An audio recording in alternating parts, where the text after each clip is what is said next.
আসসালামু আলাইকুম। সিমটাকে অ্যাকুরেট করে মিলাইলাম। তো বর্তমান কেটিএম বাইক সিজ হওয়ার মূল কারণগুলো কী জানেন? আমরা যে এই যে সিমগুলো দেখাই আপনাদেরকে, এই সিমগুলো কিন্তু বাজারে পাওয়া যায়। আমরা কি করি, এই সিমগুলোকে ইনস্টল আনিয়ে লাগাই দিই। এটা ঘুষিও না, কিছু না। আসলে কি জানেন, এই এনটেকে থাকবে, এই সিমটার মাপ থাকবে আমার 8 থেকে 12 থাকবে, দুটো কিন্তু থাকবে। 8 আর 12 থাকবে, দুটোর মাপ। আমার কথা বুঝুন, আমি আবার বুঝে দিচ্ছি আপনাদেরকে। আমি সব কিছু ফাইনাল করে তো করতে, এটা থাকবে 8, এটা থাকবে 12, বুঝতে পারছেন?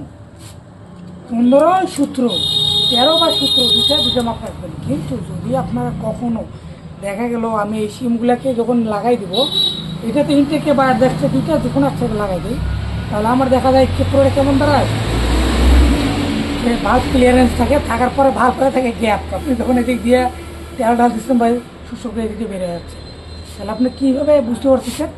তাহলে আমি যদি এরকম হার্ড সিম লাগাই দিই, এটা জাস্ট অনলি একবার গাড়িটা স্টার্ট উঠবে, সেকেন্ড টাইমে এটা সিজ হয়ে যাবে। তো সেম এই বাইকটাও ঘন ঘন সিজ হয়ে যেত, কাজ করায় সিজ হয়ে যায়, কিছুদিন পর আবার সিজ হয়ে যায়। তো এই সমস্যাটা হয়ে থাকে। তো এই বাইকটা বেশ কিছুদিন থেকে আমার কাছে ছিল। আমি অ্যাকচুয়ালি ওইভাবে ব্যস্ততার কারণে সময় দিতে পারি নাই। আর এই সিমগুলো এমন একটা জিনিস, আপনারা বাংলাদেশে যত আছে, জানি না কার কাছে কী আছে, এই সিমটাকে অ্যাকুরেট করে মাপ করতে হয়। একটাকে রাখতে হয়, একটা থেকে মাপতে কিন্তু 48, আপনি কিন্তু বাজার থেকে কিনতে যান 48, আর একটা থাকবে আপনার 44 না 46। তো যেটা 48 থাকে, এটাকে আপনাকে মাপ করতে হবে 38 থেকে 37-এর মধ্যে। এই সিমটা বসে মাপ করতে হবে। আর যেটা 40 না 44 থাকে, এটাকে আপনাকে মাপ করতে হবে ঠিক 28 থেকে 24-এর মধ্যে। এর মধ্যেই সিমের মাপটা একুরেট রাখতে হবে। তাহলে আপনার এই ইঞ্জিনটা কখনো সিজ হবে না। আপনি যত অ্যাক্সেলেরেশন দেন, বাইক আপনার সিজ হবে না। আমরা যখন এগুলো করতে যাই, সেম হয়ে যায়। তা আমার কাছে এটা পরি থাকার কারণে এই সিমগুলো উল্টাপাল্টা মিলতো না আমার কাছে। পরে লাস্টে সময় নিয়ে আজকে আমার কাছে বাইকটা অনেক দিন যাবত পরে আছে। তো আজকে সময় নিয়ে আমি এই সিমটাকে মাপটাকে একুরেট করে এই সেট আপ করা শেষ করলাম, মাত্র শেষ করলাম করে আপনার কাছে শেয়ার করলাম।